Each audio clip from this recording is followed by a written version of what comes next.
یہ حالات اس وقت ایسے کیوں ہوئے؟ اصل میں ہوا یہ ہے کہ آپ لوگوں نے سانپ پکڑنے والوں کو سپیڑا کو دیکھا ہے کبھی؟ دیکھا ہے سپیڑا کو؟ سپیڑا اپنی بانسری جب نکالتا ہے اور جب بم بجاتا ہے تو آس پاس در و دیوار، گھروں میں، جھوپڑیوں میں، محل میں، چھت پہ جتنے سانپ چھپے ہوتے ہیں سب باہر نکل آتے ہیں۔ آتے کیوں نہیں آتے؟ جب وہ بجانا شروع کرتا ہے تو سانپ جھوم جھوم کر نکلنا باہر شروع ہو جاتا ہے۔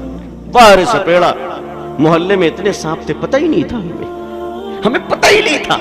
اس سپیڑے کو اللہ جزائے خیر دے کہ اس نے بم بجائی تو محلے کا سارا سانپ باہر نکل آیا۔ اللہ تعالیٰ حضرت مودی صاحب دامت برکاتہم کو، حضرت یوگی صاحب دامت برکاتہم کو جزائے خیر عطا فرمائے۔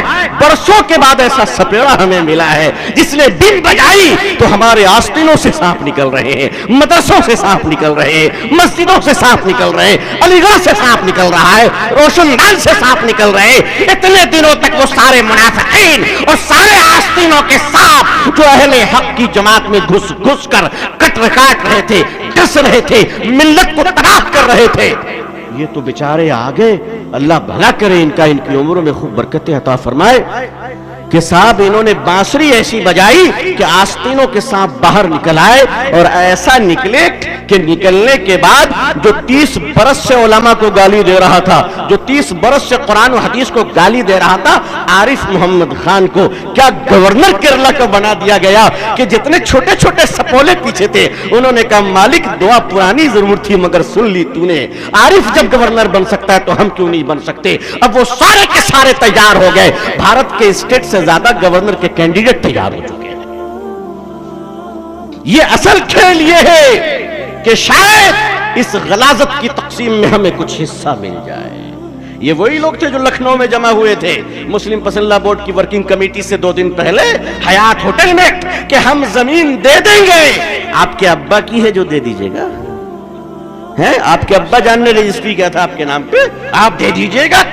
مسجد کی زمین خدا کے گھر کی زمین ہے، نہ کوئی ملا دے سکتا ہے، نہ مولوی دے سکتا ہے، نہ جمعیت دے سکتی ہے، نہ مسلم پسندہ بورڈ دے سکتا ہے۔ خدا کے گھر کی زمین اگر دی جائے گی تو خدا کے قانون کے مطابق دی جائے گی۔ اتنا آسان ہے؟ تم نے اتنا آسان سمجھ لیا ہے؟ نہیں، یہ وہی لوگ ہیں جو گورنر بننا چاہتے ہیں، راجیہ سبھا میں جانا چاہتے ہیں، اور وہی راجیہ سبھا میں انجام دیکھ لو جب ذلت کے راستے پر چلو گے، خدا ذلت کے راستے پر تمہیں منصب عطا فرمائے گا۔ اور یاد رکھو کہ اللہ ذلت کے ساتھ ہی پھر تمہیں کرسی سے نیچے بھی اتارے گا۔ تازہ مثال دے دوں آپ کو، ایم جے اکبر صاحب رحمت اللہ علیہ ہیں، زندہ ہیں، مرے نہیں ہیں، میں نے سیاسی طور پر رحمت اللہ علیہ پڑھا ہے۔ پارلیمنٹ میں چیخ رہے تھے شریعت کے خلاف، شریعت کے خلاف، ایسا چیخے کہ ان کے چیخنے کے بعد ملک کی دنیا کی 26 عورتیں ایک ساتھ چیخ پڑی۔ ایک نے کتنی عورتیں؟ 26 عورتیں۔ انہوں نے کیا کہا؟ Me too. یاد آیا؟ یاد آیا؟ میں کوئی بہت پرانی بات نہیں کہہ رہا ہوں، بولو سچ ہے کہ نہیں سچ ہے؟ Me too me too me too. اور خان صاحب اتنے تگڑے نکلے، آشا رام کے شاگرد،